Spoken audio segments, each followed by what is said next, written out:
Ghanaian equity market recorded a turnover of 1.07 million Ghana cedis, generated from the sale of 39,946 shares of 11 different counters. Now, the most traded in the session were the non-index New Gold ETF and the telco giant MTN Ghana. In terms of price changes, we saw all the index stocks closing at their day open price levels, leaving the GSE Composite Index and the GSE Financial Stocks Index unchanged for the fourth straight session. The GSE Composite Index closed the day at its open level around 4,353 points with a year-to-date return of 39.1%. The GSE Financial Stocks Index equally closed the day at 2,118 points with a year-to-date gain of 11.38%. Now we see base coming strong in for the financial stocks, especially GCB, boosted by positive sentiment generated around the counter over positive comment that came through its fact behind the figures that was held at mid-morning today. We also see that base or ags loaded on the MTN counter still are at strong level, as well as on the SIC counter, and the new gold ETF garnered much attention, with the gold becoming a safe haven for investors in the current times. For the coming session, we think that, well, base loaded on the counters of GCB and on the counters of other financial stocks, as well as on the counters of MTN Ghana, are going to be clear. So this is all that happened on today's equity market session. Now our tip for you in today's daily market update is know your risk level. Now when we talk about risk is basically the probability or the chances that the return on your investment will vary from your expected return, or the probability that you're going to be getting lower than expected return on your investment. So for instance, you invested in a particular investment option and you were expecting 25% per annum. Expecting that it performed 25%. Then at the end of the year, the actual return comes in at 20% or at 15%.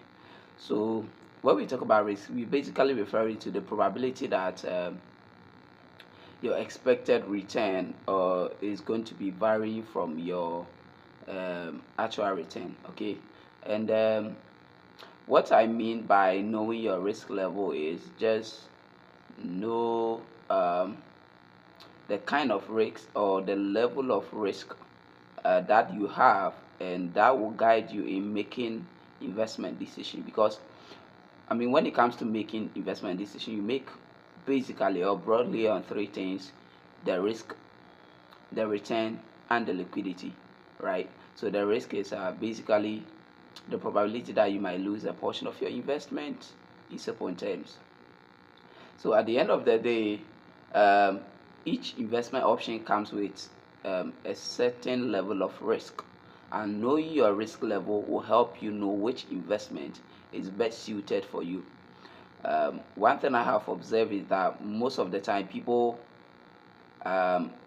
do not consider their risk level. They just look at the return that the investment scheme is promising, and they just go after it. But as the principle goes, the higher the return, the higher the risk. And so a particular investment may be promising you very high return or a very good return, and the risk and the return are positively correlated. And so if your risk level is very low and they are going for an investment with higher risk because of the higher potential return, you might end up getting the shock of your life, right? And especially for starters, for people who are new to investment, mostly, what I normally recommend is that start with where your capital is much protected, other than looking at where you can actually make more money, more interest, right? So because if you want to begin your investment journey with much more risky stuff, at the end of the day, if the opposite happen, it might just ruin your investment life forever.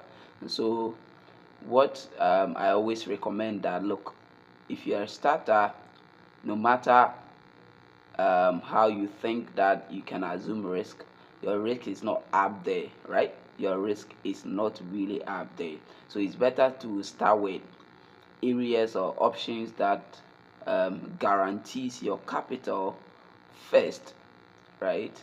Before you start taking up risk. So for instance, treasury bill, definitely your capital is guaranteed and your return is even guaranteed, and the risk is almost zero. So yeah, for starters.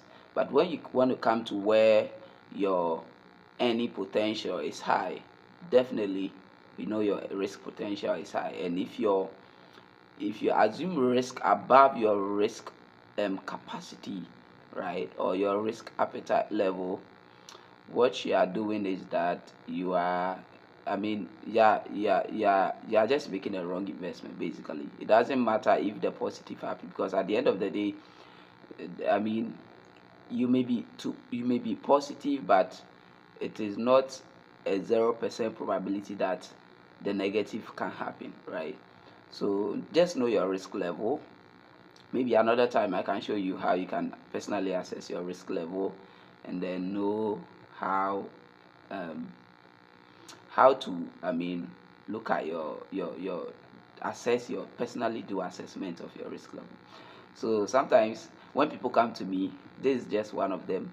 I ask them, have you kept money in, for instance, a savings account for 3 months without touching it before?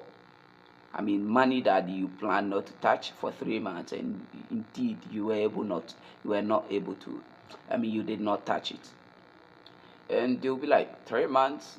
Yeah, I touched it in 1 month or in 2 months. Look, because the 91-day treasury bills, 3 months bills, 3 months. If you want to get the full return, you have to hold till maturity.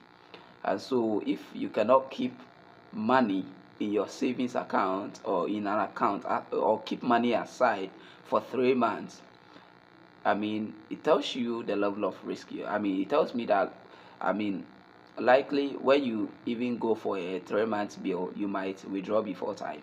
And so some of these things, it is very necessary that we consider. So look at yourself, assess yourself.